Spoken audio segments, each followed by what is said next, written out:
friends, today I'm going to share with you my spice box with the basic Indian spices required for everyday cooking.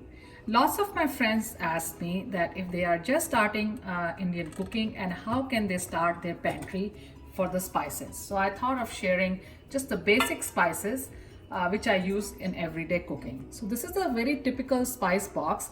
Most Indian homes have it, and it has this cover, the lid, and there are many other kinds also, but this is the kind I have. And these are the very basic spices I have which I use in everyday cooking. So I'm going to start with the center. This is the salt, and I've been using Himalayan salt these days just about for everyday cooking. This is cumin seeds, and you can see here, and these cumin seeds are very frequently used in lots of Indian recipes. I have mustard here.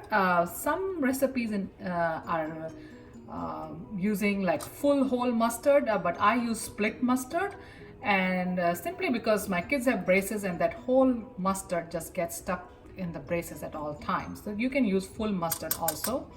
I have some coriander powder here. This is made out of the coriander seeds. These are grounded coriander seeds, and you can make it very finer, very coarser, it just depends.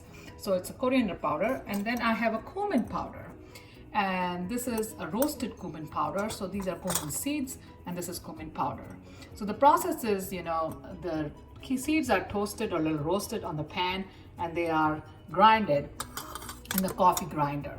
So, and they're also, you can also buy just the powder from the store also.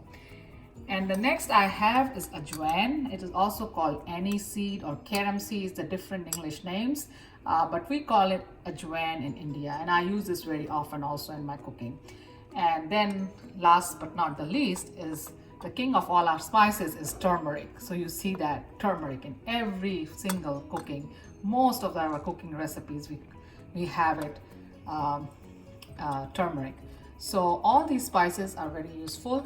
I don't have any peppers in my spice box that I'm going to cover in the next video or a new video, because there are many kinds of peppers used in Indian cooking. So I don't keep it in the box, and because I have kids, they don't like hot food. They like spicy food with the flavors, but they don't like hot food. So I don't keep peppers in this box, so I just use as needed for the different recipes. Hope you like the introduction to the Indian cooking spices.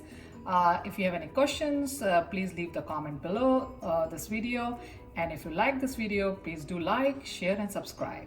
Thank you for watching. Bye bye.